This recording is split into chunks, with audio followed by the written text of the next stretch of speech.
Hi Leute, willkommen zu Dragon gebaut. Ich bin der Dirk und auf meinem Kanal dreht sich alles rund um den Labwaffenbau. Heute geht es weiter mit dem zweiten Teil von der Ruozang-Machete, also dieses Endzeitteil. Leute, ich habe es getan.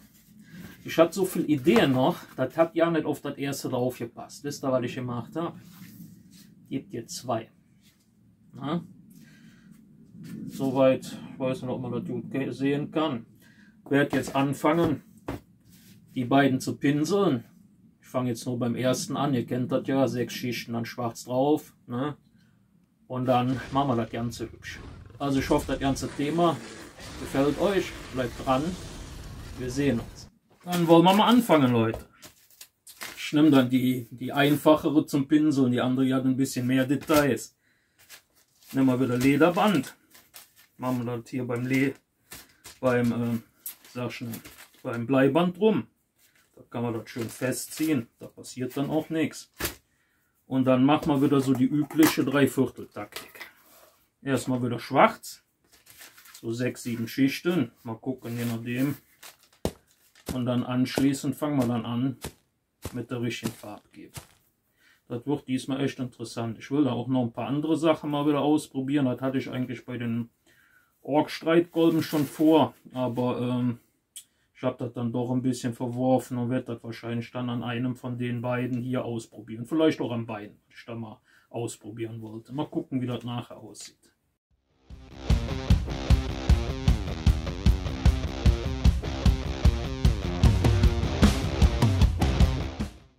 Ja Leute, so als kleine Erklärung für den zweiten.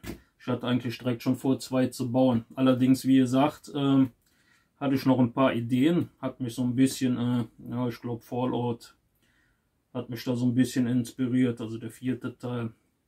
Ich hatte noch so ein paar Reste an Matten, wo ich quasi mit Locheisen quasi, naja, die Löcher rausgestanzt hatte. Also sowas kann man immer mal gebrauchen, wenn man so Endzeit oder sowas machen will, ne? Und habe das dann quasi hier drauf geklebt. Dann noch so aus 6er Matte noch so ein paar Schraubenattrappen dann drauf geklebt und halt nur so ein bisschen Schaden rein.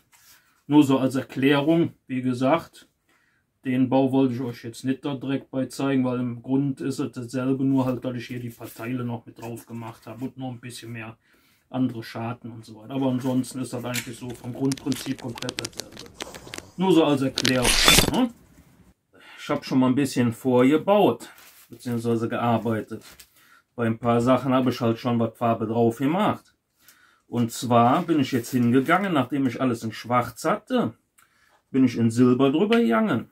Ich habe jetzt das letzte Stück jetzt mal noch nicht gemacht, um euch das zu zeigen. Und zwar habe ich die letzte Schicht, die ich drauf gemacht habe, also komplett drüber und bin dann mit den Spitzen so drüber gegangen. Ja? Ich hoffe, das kann man so ein bisschen hier so sehen. Dann sind hier so Riefen drin. Ich zeige euch das jetzt mal mit dem Silber. Müsst ihr wieder was nehmen, wo ihr wieder abtupfen könnt, damit ihr das nicht zu dick drauf habt.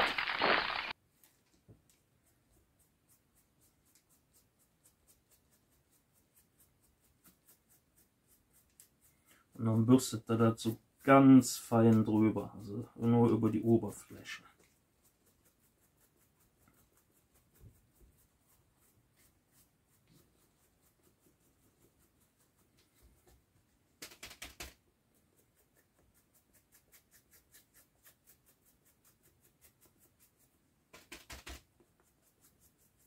Das ist eigentlich das, was ich machen wollte bei den Ork-Sachen.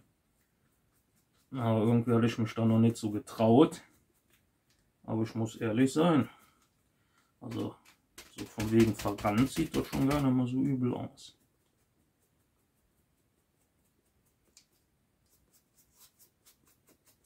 Wie gesagt, relativ dünn. Lieber ein paar Mal ein bisschen an ein paar Stellen drüber gehen, die nachher zu dick. Und das soll ja ein bisschen schon abgenutzt aussehen.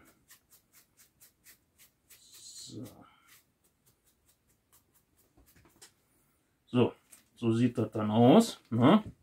Ich hoffe, das kann man so gut sehen. Und dann bin ich hingegangen, habe mal ganz einfach das dunkle Braun genommen, was ich auch für das Holz nehme, also für die dunkle, also für die erste Schicht. Dann gehe ich wieder hin, wie ihr hier so schon seht, ne? Das soll ein bisschen Rost.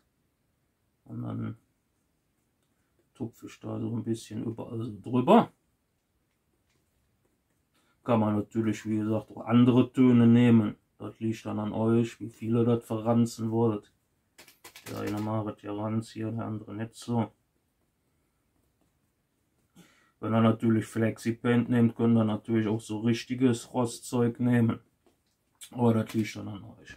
Ich versuche es relativ einfach zu halten. Im Endeffekt haben wir jetzt, was haben wir benutzt? 3 Farben. Schwarz, Silber und was braun.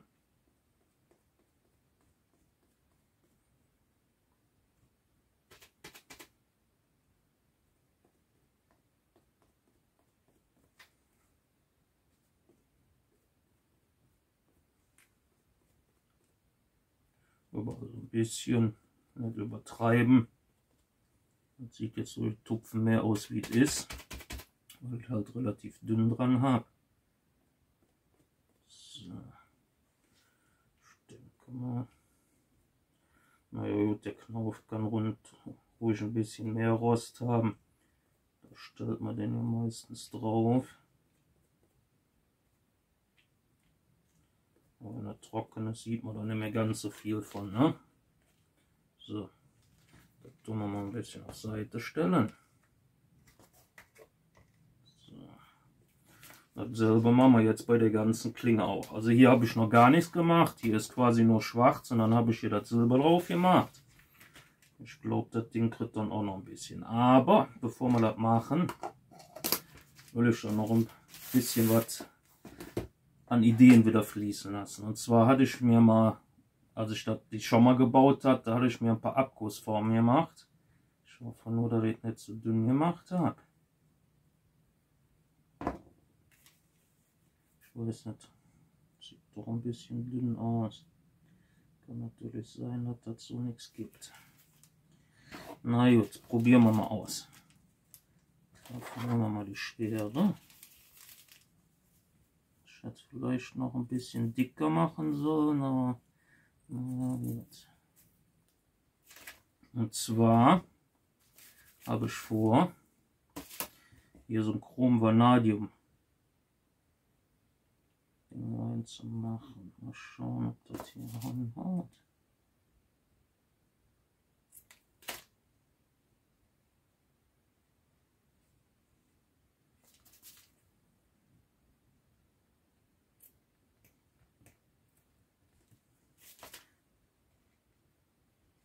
Oder wir machen das Ganze hier. Das wäre natürlich auch noch eine Idee. Das sieht man zwar davon nachher. Naja, das sehen wir nachher nicht mehr so wirklich viel von. Ah, egal, machen wir trotzdem hier rein. So, haben wir hier noch was.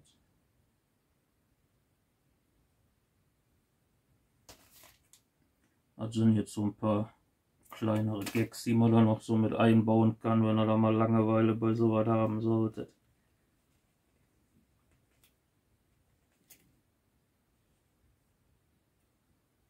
Wie gesagt, ich hätte besser die Schicht noch ein bisschen dicker machen sollen. Das ist ein bisschen dünn geraten, merke ich gerade, aber sollte trotzdem gehen.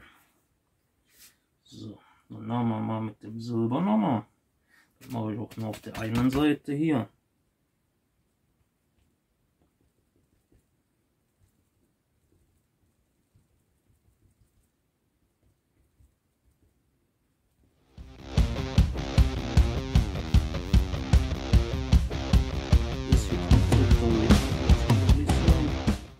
Man kann es lesen.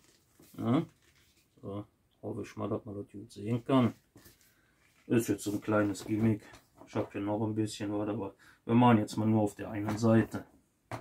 So, und dann nehmen wir jetzt hin und dann tun wir das Ganze noch ein bisschen anrosten.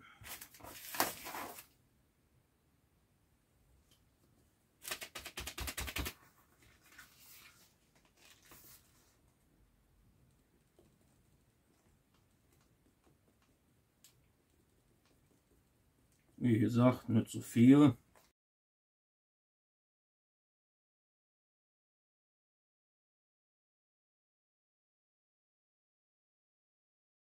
Jetzt haben wir überall so ein bisschen Rost drauf gemacht. Das Ganze lassen wir jetzt trocknen. Und danach fangen wir dann schon an mit Topcoat. Okay Leute, ich habe jetzt Topcoat drauf gemacht vom Flexi Paint. Ne? Ist schon jetzt komplett überall drüber. Ich wollte euch damit nicht mal wieder langweilen. Ne? Kennt das ja schon. Das ist der Matte vom Flexi Paint, den ich drüber gemacht habe. Und jetzt fangen wir mal an, die Griffe zu machen. Jetzt habe ich mir überlegt, bei einem kommt Leder dran. Ich habe jetzt 2 genommen, aber das kommt nur bei einem dran. Und dann bei einem werde ich hier so Paketkordel machen. Ich denke mal, bei dem mache ich die Paketkordel und bei dem das Leder. Ist jetzt so die Idee. Dann noch Antik Finish für das Leder und auch für die Kordel ein bisschen einzusauen. Handschuhe, Schwamm, doppelseitiges Klebeband und Radlex Multikleber für das Leder und so ein bisschen für die Hände zu verkleben. Ja, dann würde ich mal sagen, dann fangen wir erstmal hier bei dem Leder an. Ich glaube, das geht wahrscheinlich am schnellsten. Wollen wir wieder was aufpassen, dass ich nicht wieder an der Matte hängen bleibe.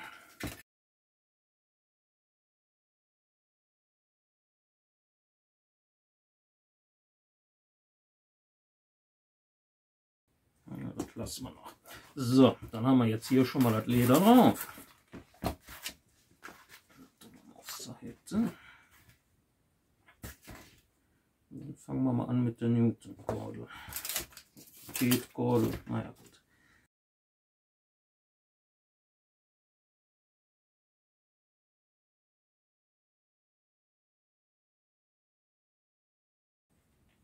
So, das lassen wir jetzt so ein bisschen antrocknen. Dann fangen wir schon mal mit dem Leder an.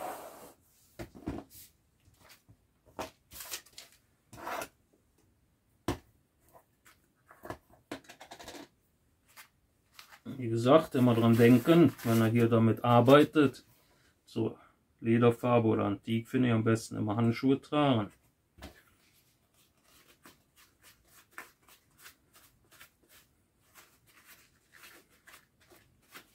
Bei dem werde ich das auch nicht so richtig reinmachen, weil das soll so richtig ranzig aussehen. Also mache ich das relativ dick drauf. Ja. So.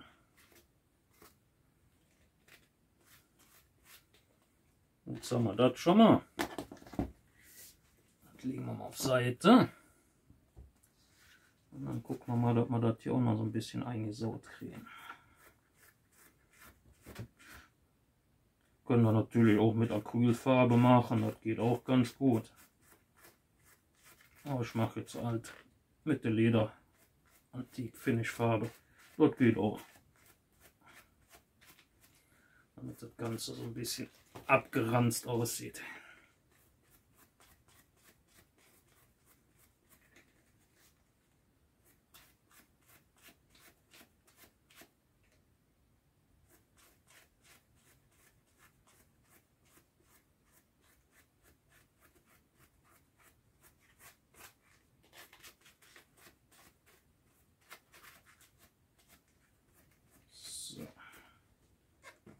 So, das können wir auch, da kann man natürlich auch noch ein paar andere Farben, noch ein anderes Braun oder so weiter, aber das, ich denke mal, das Schwarz, das reicht jetzt erstmal.